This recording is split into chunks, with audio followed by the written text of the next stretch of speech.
my computer. Thank you. Okay, we are recording. This is great. Okay, so I put a little bit in our communication about Courtenay, and we thank you for joining. But I have been a fangirl of Courtney's for a long time. We have a lot of mutual friends and peers around Nashville, and so I've just watched her sort of blossom and become the woman that she is from afar. She served in the Navy. As a, I want to get the title right, as an officer, right? As an officer. She got out of and came home to Franklin, seventh generation Franklinite. She, has a 13-year-old girl that she has raised as a single mother for a long time. She's recently married and has a great man who just redid her bathroom, a great husband who just redid a bathroom. But, I've watched her raise that child and, be so driven by Claire. I can see it, that's what you do. And she is a beautiful girl, inside and out, who I can definitely tell is similar to my children in the sense of has a mind of her own, right? And is very strong-willed and not afraid to be herself. And that's a true testament to Courtenay and her mothering of Claire, right? And her friendship and just guidance of Claire. So she started her own business. Right before COVID, right? Is this correct? Right in the middle of a global pandemic.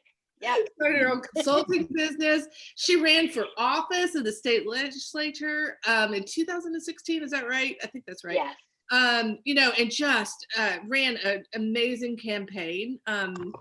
Sometimes hard to win as a Democrat in Williamson County, but she did the work and often difficult to win. Yes, and fought the fight.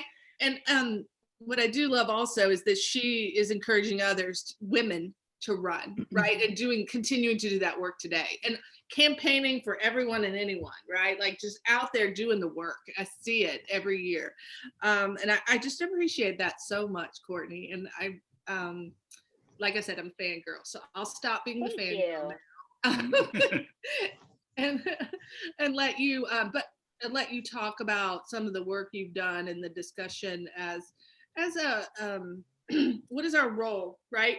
As white people in this society, what is our role to help make things better, and what role should we play? So with that, I'm going to turn it over to you if you're okay with that, Courtenay, and just get started. Sure. And then we have plenty of time for questions at the end. I know this is an inquisitive group, and there will be lots of questions, Courtenay. So take it away, and thank you for being here. Thank you so much, Heather. Absolutely. Thank you for asking. And I love that this is an inquisitive group, and I will give the caveat that I don't have all the answers. I don't have the lived experience of being anything but a white woman, but the discussion is super, super important. And I do offer some resources and some guides to help along this conversation as well. So I'm going to go ahead and share my screen. Oh, I think that's you, Heather. Can you let me share? Yeah, let me, all participants, hold on 1 second. There you go. Thank you. Thank you.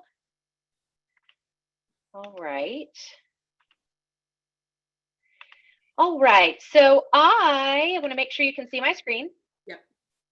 All right, wonderful. Okay, so I will say I'm using a Chromebook. The one thing it doesn't allow me to do is to see your beautiful faces when I am presenting. So if you have a question, if you would just unmute yourself and raise your hand, or just unmute yourself and say, hey, slow down, or I want to talk about that, that'd be super helpful. So Heather did a great bio of who I am and why I'm here, but I think it is important for you to understand why I've decided to have these conversations very specifically with white people, very specifically with white women. And I'm going to talk a little bit more about that as we dig deeper. But I am a mom. I have a 13-and-a-half-year-old daughter. I'm a Navy veteran. I am a business owner. I launched my consulting company in the middle of a global pandemic because the company I was working for let us all go. They completely shut their doors down. And I thought, well, I've got to do something to pay the bills. And so I started my own company in August. I'm a practicing ally, and we're going to talk about what an ally means and how that that term, how it can be used properly, but also improperly. I love cats. I will admit that. I am a new wife. We had a surprise wedding on Thanksgiving Day outside in Franklin with our immediate family. I'm a human, and I think that's really important to remember in this conversation, that we are all humans. We all make mistakes, and as long as we learn from them and don't keep making the same mistakes, we're doing all right. And then I am a racist in recovery. I just recently coined this term, racist in recovery. This is a mock up, totally fake book cover that I designed because I'm writing a book. And I'm writing a book because I'm having these conversations and I'm realizing it's so important for me to share my story and to be vulnerable. And that's another reason that I'm here today. So that's me up there in the top left as a young ensign in the Navy. I graduated from the University of Mississippi, was commissioned as a naval officer, and was stationed in Pearl Harbor aboard a guided missile destroyer for 3 years. It was some of the best days of my life. Down on the bottom left, that's my logo. CDR Consulting is the name of my company. I am hyper focused on operations and logistics. As Heather mentioned, I ran for state representative in 2016. Did not win, but I didn't think I was going to win. I really did it to start the blue wave and get more people to run. I will toot my own horn. There were 2 of us who ran in 2016. In 2018, we had 18 people running. So the blue wave worked. And then there's a picture of us at our surprise wedding at my parents' historic home in downtown Franklin. That was Thanksgiving Day. So I do think it's important that y'all know a little bit about me. What we're going to talk about today, and again, I'll share this presentation with you and it's being recorded, but we're going to talk about racism, and we're going to talk about it in a very factual way. We are going to admit that it is real and it's a problem. We're going to talk about allyship and what we can do as white people. And then I'd love to transition us a little bit more into action, because talking is super important. Book clubs are super important. Researching, learning, very important. But then we have to take action. How does that feel? Thumbs up? Everybody good? Mm-hmm. All right. Wonderful. Go. Okay. Okay, so I want to just talk about some definitions here. And it makes sense for me to start with racism. And the definition of racism is that the belief in the natural superiority of one race over another. And racism is real. Racism is taught. And the reason I bring this up is because racism can also be unlearned. Okay, so it's at the core of this country and its roots, and I'm going to dig a little bit deeper into that. But racism must be understood before it can be fixed, and we have to admit that racism is real. So I like to say that again. These conversations will not do anything, be productive, will not be effective at all if we don't admit that racism is real. I want to throw out some examples of racism. Very specifically, a Black person being followed in a store just because of the color of their skin for no reason whatsoever, except for the color of their skin. That is racism. I'm going to throw out all lives matter here. And the reason is because when someone says Black Lives Matter and a response to that is all lives matter, that in itself is a form of racism, because it's taking away the important message that right now, especially in America, that Black lives are being murdered and are having, it's very, very difficult to be Black in this country right now. So yes, all lives do matter, but if that's a response to Black Lives Matter, you're taking away the truth that Black lives are hurting right now. Just like being followed in a store because of the color of your skin, if you're pulled over because of the color of your skin, that is an example of racism. Something that I have talked to a bunch of my friends about is they will hear people say things like, well, you don't sound Black, or you're so well spoken. And you might think that comes across as a compliment, but it's not. It's basically saying, oh, I didn't expect you to sound like that because of the color of your skin, or I didn't expect you to be so spoken because of the color of your skin. So that really is racist. I want to talk about China virus, and I want to talk about racism towards Asian people, because that is happening all over the country, really all over the world, because of the COVID-19 pandemic, and because there were some people who very early on decided to call COVID-19 the China virus, and therefore anyone who looks any bit Asian at all is dealing with some massive racism in our country. So that is racist. Asking a Black person, can I touch your hair? That's really getting into their personal space and almost treating them like they're an animal or they are some sort of piece of art that you want to interact with. And that's really racist. Saying that you don't see color. I see a lot of white people say this. And unless you are blind, you absolutely see color. And it's really important that we see color, right? Because we are all different. And that is important for us to recognize. Systemic racism. You're going to hear a lot of terms, and I understand that you read the book White Fragility. So I think that's a wonderful beginning place. I've got some recommendations at the end that I would love for you to dig into. But let's talk about systemic racism because this is at the heart of everything that I want to discuss today. It's the type of racism that infects the very structure of our society. And at first glance, it may be difficult to detect. But systemic racism is ultimately the system that was built to keep me as a white person in power and anyone that does not have white skin to keep them out of power. White privilege. Did this topic come up when you were reading the book White Fragility? Yes. All the time. Did it trigger, hurt, bother? What were your thoughts and feelings when y'all were having these conversations? Annette, do you want to go? I just was, I guess at some level, I've always felt like that I was privileged. And just from the people that birthed me, I have been privileged. And so I was not particularly upset or charged to have somebody put a label on it. But I think that's just, as white people, we are privileged, period, the end. Yes, ma'am. Thank you for saying that. It's so simple. We are privileged because of the color of our skin. That does not mean that we should be ashamed to be white. That does not mean that we should be embarrassed to be white or to have any sort of negative feelings about our family and our heritage and our history, right? In no way does admitting that we have white privilege mean that we are ashamed of our whiteness. It just means that we are privileged because of the color of our skin. Here are some examples of white privilege. I can easily buy posters, postcards, pictures, greeting cards, dolls, toys, anything featuring people of my race, right? I don't have to go somewhere special to find a doll that looks like my daughter for a Christmas present. I can go shopping alone most of the time. I've never been followed in a store. But because I am white, I just don't even think about that stuff. I'm just going to go shopping, right? I don't even think about somebody following me through the store. I can turn on the TV or I can read a newspaper and I see people of my race all over the place. I have no difficulty finding neighborhoods where people approve of our household. And another thing I like to point out is that if I get cut and I want to put a Band-Aid on my skin, I can easily find a Band-Aid that matches my skin color. Until just a couple of years ago, if you had any darker skin probably than mine, and I'm very much a white person who just happens to tan well in the summer, it's difficult to find that. And that's white privilege. That's because we live in a system that was set up for all of these things to be easily accessible by white people, but not by people who are Black and brown. I do like to point out that this is Peggy McIntosh who did this work, and she's got some really great, I think she's got a list of 30 examples of white privilege. I just wanted to pull out a few.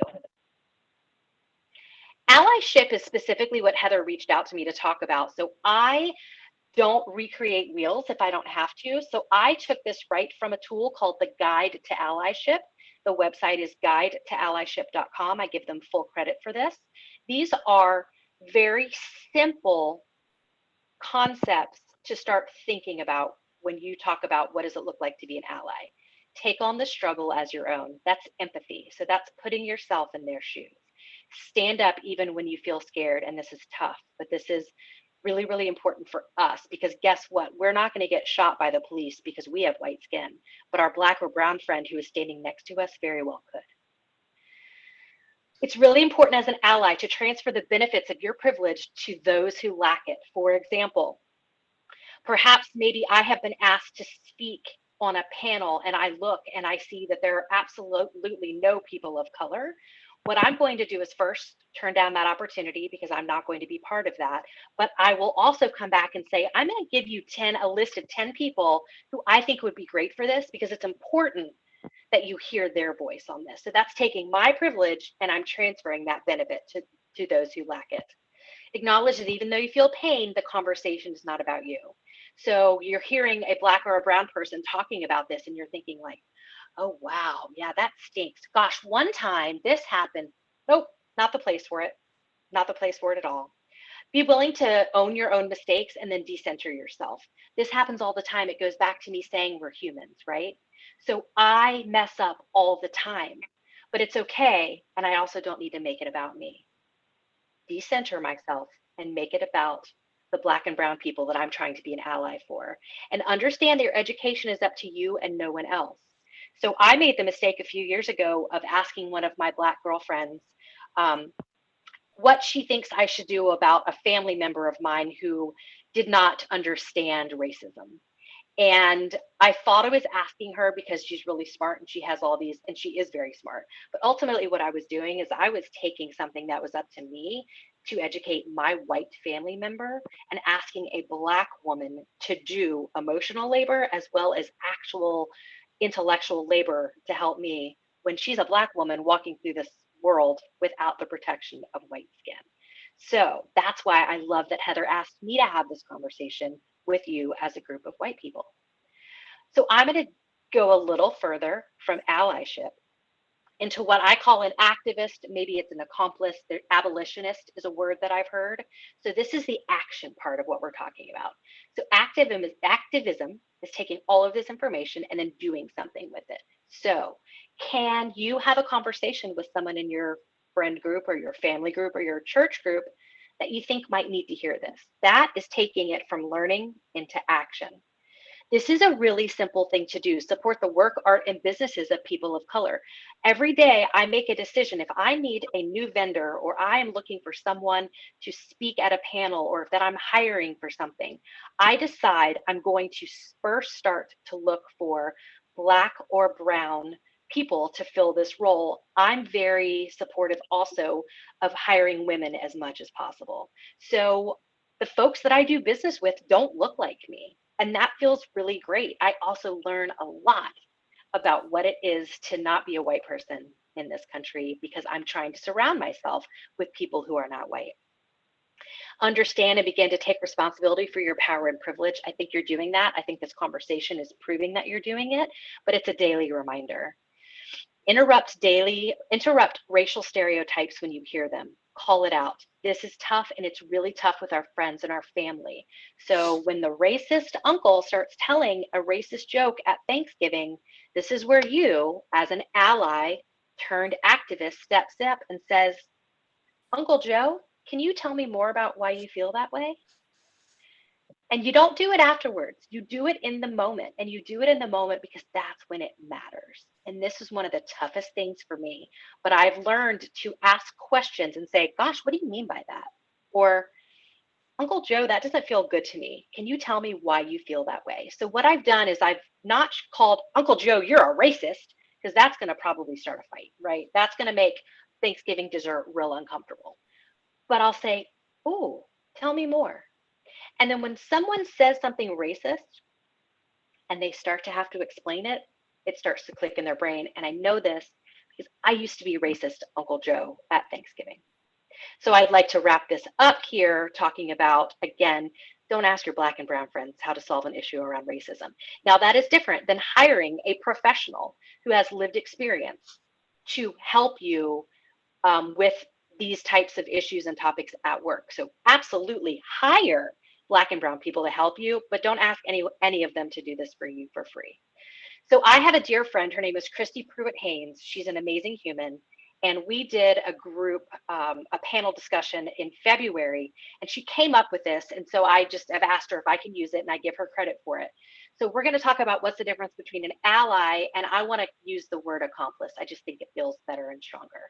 So what's the difference between an ally and an accomplice um, when put into a situation that's racist? Allies assume, accomplices ask. Allies empathize, Activists act. Allies point out barriers. Accomplices knock the barriers down. This is a big one for what's happening right now. Allies record, and what she meant by this was picking up your phone and recording. So, like what we're watching every day on the news, watching George Floyd's murder on trial, all those people around there, they were recording it, but no one stepped in to distract. That's what an accomplice does. Allies want to be the star. Accomplices are the stunt doubles. So they come in and do the really hard work, but they don't want to have their face shown, right? This one knocked me to the ground. Allies speak for you. Accomplices quiet the crowd and hand you the mic. So you see the difference. You've got to start somewhere. So the ally conversation is super, super important, but then you got to take action. Okay, I love that you read White Fragility. I think it's a great starting point. I'm going to recommend some additional resources in the way of books written by Black people. Okay, so it's really important that we as white people understand that we can never understand what it's like to be anything but white, but we can learn from authors who have the lived experience of walking through this world with Black or brown skin. I've read all of these books. They're absolutely incredible. And I would highly recommend that you start here. If anybody is into podcasts or watching short videos, sometimes you're not a reader, and that's great. If you go to TED.com and Google Understand Racism, they have an entire, I want to say it's over 200 videos of TED Talks. So between 12 and 20 minutes of talking about how to understand racism in America. It's incredible.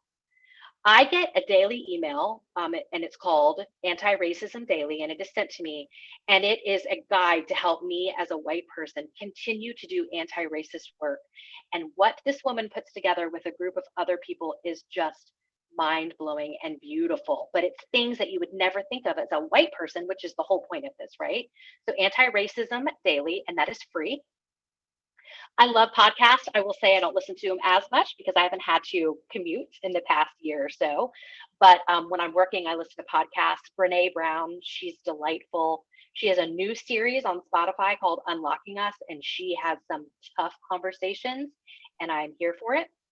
1619 is a project by the New York Times that's absolutely devastating and beautiful at the same time, but telling the true story of enslaved humans. And there's a podcast, and I just heard that they're turning it into a docuseries, I believe, on Netflix. So I'll be looking forward to that. If I could say anything that was the most life-changing to me was about 4 years ago, I listened to this podcast called Seeing White. And it was such an eye-opening experience about how I see the world through the lens of a white person, because that's who I am and that's what I know. And then unlearning all of these different aspects of why white people have so much power in this country. It's incredible. I highly recommend it. It's called Seeing White. Lastly, so one of the things I've done, this launched in December, I started a group called Calling All White Women. And I started this group with another friend of mine. And we feel very compelled to have conversations with white women, very specifically because we're seeing an uptick in white women being even more racist than they have been in the past. And I realized it was my responsibility as a white woman to actively dismantle white supremacy from the inside. And so we started this group, and it's really taken off. It's an accountability group, but we are hosting an event next week, and it's all about the white supremacy delusion. Again, I'll send you these links so you have that, but this would be a great place for you to show up to be educated by these two women who are on the screen, a woman named Elizabeth and Ashley. They came together to start a wellness company, and it has turned into ultimately an anti-racist training company. But these are the types of further education that's extremely important to continuously understand why white people have our place in society and why so many things that happen around us are just white supremacy in action. And so we're going to have this conversation with these brilliant women next week. So I would love to have you there as well. And that is it for my official presentation. Very succinct and efficient, Courtney. I liked it. It was Thank you. Yes, that's my military training coming in, right? I also know that we are on Zoom all day long, and it's sometimes about 20 minutes is all we can take. So it's what I tried to keep it at. No, I thought you did a great job, and I appreciate it. And one of the things I heard Ashford Hughes, and I know you know I Ashford. love Ashford. Yeah. I know. Again, I'm a fan of his as well. He was on the Tennessee had started a group called Black Voices, right? And so they have a private Facebook group. They have events so that there can be real discussion in that space. And Ashford was he was being interviewed, and he said he said, yeah, I like the word ally, but he used the word co-conspirator. Mhm. And that is like my new favorite, like word, if you will, because Yes. it really says like, be with me, right? Not just, be standing there with me and helping me along the way, right? And I thought you did a great job of talking about how, if I see a panel of all white people, I'm going to be like, wait, or, making sure that you're doing business with people of color, people who are different than you, right? Who bring different voices, different thoughts, different thought leadership to the conversation, because we're never going to solve these problems by doing the same things we've done for ever, right? 400 years. Yes. Well, and we're never going to solve them in silos either. Right, exactly. Right. So if you just surround yourself with people who think like you and who have lived experiences similar to you, it's going to feel good. It's probably going to feel pretty comfortable, but it's not reality. Right. Right. And I think it's so important. That's why I call myself a racist in recovery, because I really did used to have, I was an overt racist. I went to Ole Miss, and that is a very, oh, Mississippi. Can't say much though. Tennessee is right next to Mississippi when it comes to racist laws. But when I was in college, I was extremely racist. I used racial slurs all the time. I surrounded myself with people that also did that, and I thought it was okay. And truly, until I became a mom at 29, was when I realized that I had a lot of hurt inside, and I had really had to do a lot of work on myself to realize that all that hatred that I was putting towards myself and towards other people not like me was extremely unhealthy. But I admitted it, and then I got help. And then now I'm trying to help other people admit it. And it doesn't mean that that you have to say the N word to be racist, right? That is a sign of racism. But we as white people are raised in a country that kind of allows us to be this way. There is a supremacy of whiteness. And so if a bunch of white people can't admit that we have a problem, it is never going to change. Black and brown people are telling us this daily. We are dying. Police are killing us. Black Lives Matter. Like, they are telling us, and they've been telling us for 400 years. We have to wake up and listen, and we have to admit that we're racist. And it's just like an addiction, right? It's just like any problem you need to fix. Your problem, I'm so addicted to sugar, I cannot get off of it. It's my last vice. But I got to admit that I have a problem, because for a while I was like, no, I just really like sugar. And now I'm like, no, y'all, I have an addiction. Well, I feel very strongly now that I have said I am addicted to sugar, that I can come up with a better plan to fix that problem. Right? It's like anything. But it has to start with white people. And that's why calling all white women is so important to me, because there are tools and conversations that we can equip white people with, white women specifically in my case, but equip white people with, to where you can have that uncomfortable conversation with your coworker, or maybe it's someone in your church or someone in your family, and do it in a way that you have a productive conversation. Now, I will call someone out too. And that's another thing we have to do, right? But you kind of got to pick your battles sometimes, because a lot of times that will not work. You shut down the conversation and nothing has changed. Absolutely. Courtney, Yes, ma'am. Many people in this group have already heard me on this subject, but one of the things that I have found when I am going to criticize somebody for anything, particularly for racism, is if I put it in the third person. So I am not like, if I was talking to your uncle, I wouldn't say, Uncle Joe, you told a racist joke. I would say that was a racist joke. And that kind of takes the heat out of the situation. And I worked at Tennessee State for 22 years, and I learned how to negotiate a lot of things. And that's one of the things that I learned, was that if you keep it in the third person, it's a lot less painful. And sometimes we need to make it painful. I'm not saying that we don't. Yes. Yes. Sometimes you pick that battle, and sometimes it is important to just straight up call it out. But yes, it can be tough. So that's a great perspective. Thank you, Annette. Anyone else? I've got two questions. Go. Yes, Michael. Get out of the way. Let me move out of the way. So, Courtney, I think you said you've seen an increase in racism among white women. Is that right? Yes. Very specifically, since the 2016 election, we saw quite a few more white women, quite a higher percentage of white women just decide that they were going to follow the racist people. Yeah, that was going to be my question. If that was the main factor, yeah.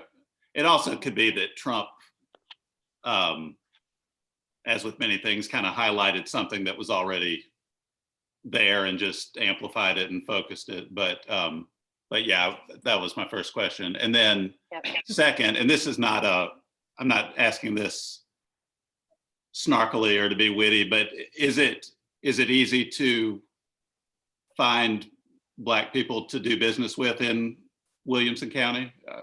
I mean, is there? Yeah. Okay.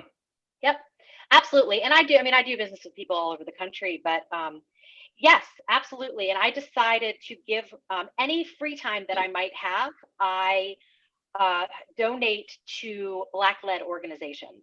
So I'm on the board for the Franklin Justice and Equity Coalition, which is a group of pastors who got together after the murder of George Floyd and said, we've had enough.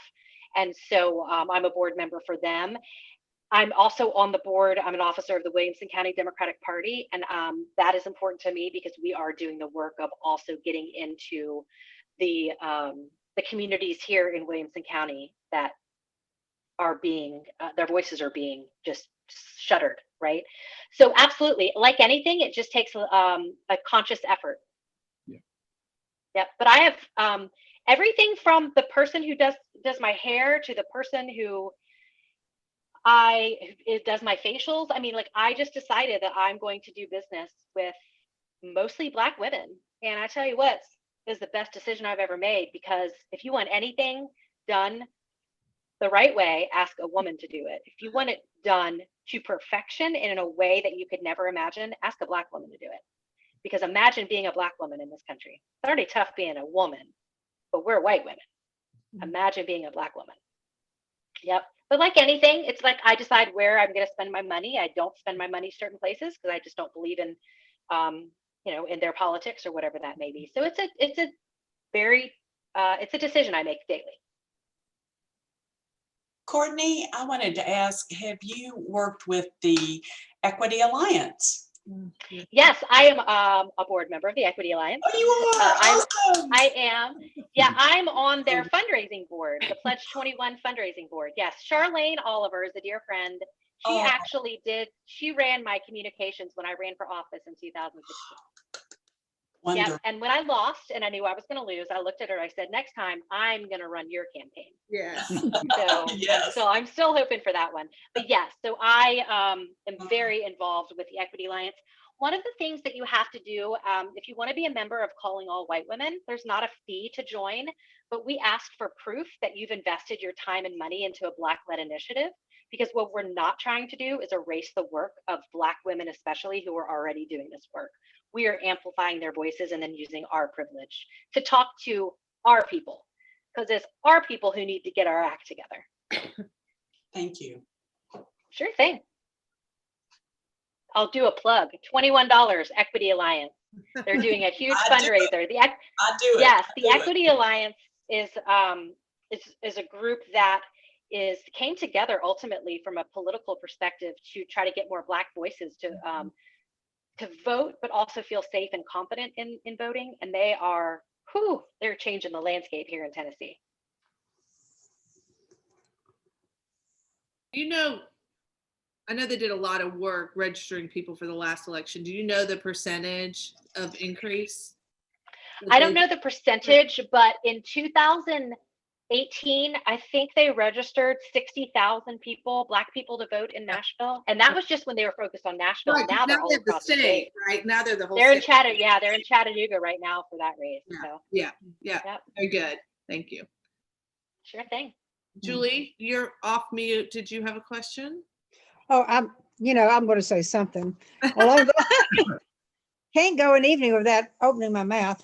I think, to me, there's times when I definitely am an ally, and then there's times when I'm definitely the accomplice. I mean, I don't think it has to be an either or. I think that, a lot depends on the situation and age and just all sorts of other things enter into it. But I don't want anybody to feel like they have to be one way or the other. Sometimes, most of everybody in this group for the last year or 2 years has spent a lot of time reading, and we've read a lot of books by Black authors, which I think has been wonderful. And I know a lot of book clubs are making that push to try and include Black authors in their groups. But I think we forget sometimes it's the little simple things. My vocabulary is horribly racist. It's always been. I grew up in Memphis, so Ole Miss is at my back door, and it's so hard. I mean, and I think I'm trying to be so careful, and then I say something stupid, and so, but I'm more aware of it now, and so when I say that something stupid, I think, oh shoot, I can't say that anymore. Yeah. I don't want to say that, and sometimes people will call me on it, and other times they're afraid of me, so they don't say anything. But Julie, I do think it's so important that you admitted that. Mm-hmm. Right? We're just humans, and we're just going to try to do better, because when we know better, we do better. Mm-hmm. So that right there, if we could get everyone to have that mindset, all white people to have that mindset, imagine how much further we could go. Because once I cracked open this, oh, wow, hold on. First of all, I'm broken. I need help. Okay, let's address that. But wow, this country, what I was taught in school was a straight up lie. Like they're still lying to our children. Yeah.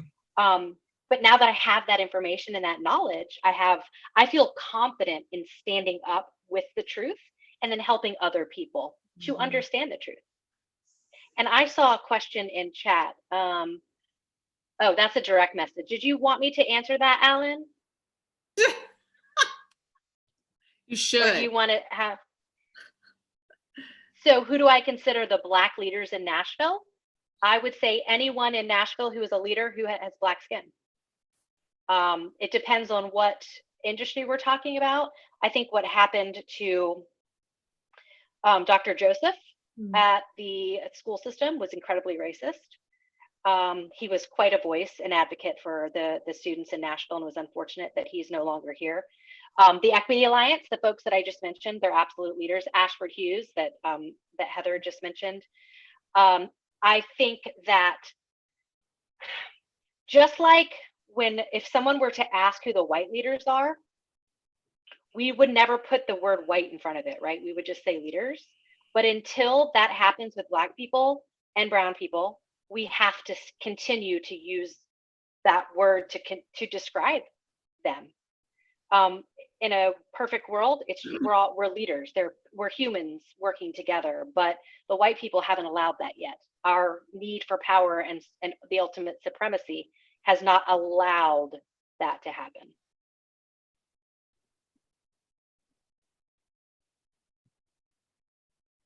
Well, I bragged on you. Okay, go ahead, Annette.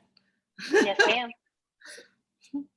I'm one of these people that always have an opinion on everything. So one of the things that I think is fundamentally wrong in the state of Tennessee is the way that we allow people to vote or not. And my problem as a representative, as living in Davidson County, is that all my representatives agree with me. That you must be know, nice. that this is something that needs to be changed. But we have 6 Democratic senators and a supermajority of Republicans in the state legislature. So, I mean, unless the white women rise up and tell the legislatures across the state that this is wrong and you need to fix your own wagon, it's not going to change. And I am completely and totally frustrated about it. I mean, I consider having to have a a picture on an ID card is the equivalent of a poll tax. I mean, that's just what it is. And I just don't understand how we can get it done. Now I'm 76 years old and I'm beginning to think it won't be done in my lifetime.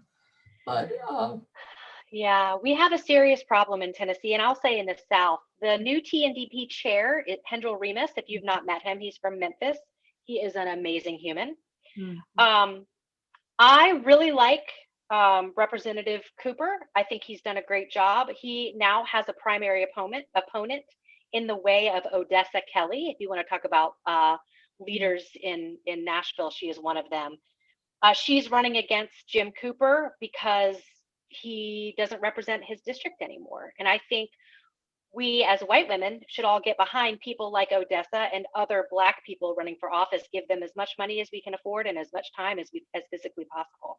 That to me is taking that allyship into the next level of activism. But you're right, Tennessee has a lot of issues from a legislative perspective. God, it all comes down to white supremacy. It all comes down to power, all of it. And that you and I could probably talk about this. I could talk about this all day long. But you are right. We have a massive problem. And at the core and at the heart is that there is too much hate. And if you are different, or if you are an other in this case means you're not white, you're not a man, and you're not a Christian. So I'll tell you, if you're a white male Christian, you're good in this state. But if you're not that, there's a lot of hate out there. And it's so sad. So sad. Absolutely. Anyone else? Laura, come on. Gonna call you out. Oh yeah, I'm just taking it all in. Like Julie, I'm from Memphis, so I'm a recovering racist as well, and it's a struggle most days. Just that, like you were talking about the inner work. Like I think about, I mean, my family is directly descended from John Donaldson, who helped found Nashville. And so I know that my family owned slaves, and it's like dealing with that is an everyday like struggle just to figure out how to reconcile it with myself, I think. Right. Conversations like this are important. Groups like this are important. I was so happy when Heather reached out because we have a lot of work to do, white people, but I'm so glad that you're already started. You're doing the work. So now let's just take it to the next level. Have these conversations with more people in your life. And then how do we rally as a group, right? And put it's not money where our mouth is. Should I say our spirit? Our spirit out there and try to dig in and be an ally or an activist, if you will. So that's the next step. We got to figure out what's the right place for St. David's individually and to help individuals, but also as a group. I think it will help grow and grow us all together, if you will. So I'm excited. Absolutely. So one thing I would like, go ahead. I was going to point out the anti-racism daily email you talked about is fabulous. I get that every day, but I wanted you said it was free, and it is free, but it's also great to donate to her. You're right, her Patreon. Yes, you are correct. Yes, thank you, Laura, for saying that. So if you have the ability to invest in people doing this work financially, that's one of the best things we can do. Not everybody can, but that is one of the absolute best things that we can do. Julie, did you have a question? I have a comment is that, in the Episcopal Church and in our diocese, we do have a group called the Beloved Community, which fortunately is one thing that our diocese does support. and is trying to make inroads and offer all sorts of opportunities for that. Sadly, it doesn't reach out to members of the LGBTQ community, which is part of my husband's and my personal continued struggle. But that is a beginning, Yeah, and it's something that is very well supported within our church community. And so I see us as having a good foundation and a good beginning with that. Yeah, Very just set the example with conversations like this. One thing I'd love to interject before we end is it's important to not label yourself as an ally. That is a label that you will be gifted with and given. Yes. So that's why I say that I'm a practicing ally, because I practice as much as I can. I have been gifted that label by a couple of women that I work with, but I still don't walk around saying, "Hi, I'm Courtenay Rogers. I'm an ally. I'm Courtenay Rogers. I'm a racist in recovery." And these are the things that I know and understand about allyship, activism, and anti-racism. So that goes back to that decentering of ourselves. It's not about us, right? It's not about us. So do the work of being an ally and an activist or a co-conspirator or an abolitionist or whatever it is, but you don't need to walk around telling everybody you're doing it. Just do it. Yeah, right, exactly. It's like on social media, you don't have to say I volunteered, like every, Right. drives me Right. Like crazy. you're going to Haiti to take the picture of you with the little kids and then, Right. all those things. Now, it is important to use platforms. If you are an influencer, you can Yeah. share information and things like that. Absolutely. But yes, the allies getting a bad rap because a bunch of white people are walking around saying, I'm an ally. And yet Black people are still being murdered by cops every day. So Right. it's like, okay, you're an ally, but it's not working. So try something new. All right. Well, if there are no other questions, I have a prayer that we could end with, if everybody's okay with that, and then we'll let Courtenay get on with the rest of her. And Julie, I'm stealing this. Julie and I are in a small group together, and this was the prayer we had on Wednesday, and I just thought it would work for today's discussion. So let me pull that up. Hold one second.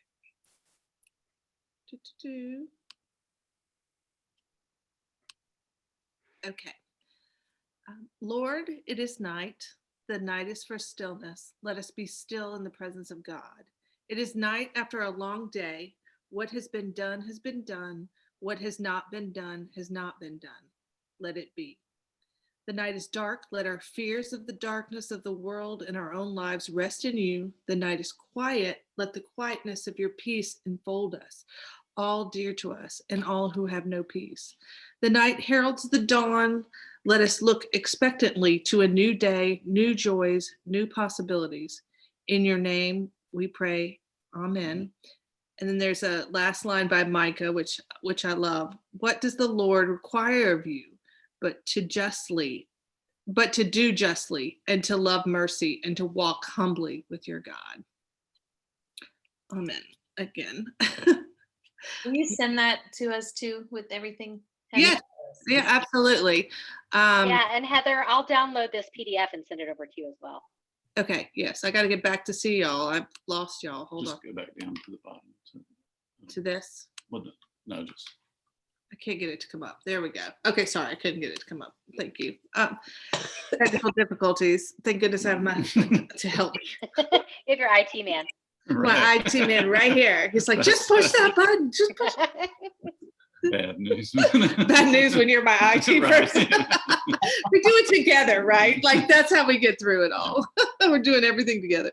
Well, Courtenay, I just want to thank you so much for taking the time to speak to us. I know you are a busy woman, and I appreciate it so much. Your leadership is just amazing, and I keep doing the good work because we need. Thank you. Thank you for having me. Thank you so Awesome. much. Thank you. Bye. Bye-bye. Bye, Thanks, y'all. Courtenay. Bye, Courtenay. Bye, Bye. guys.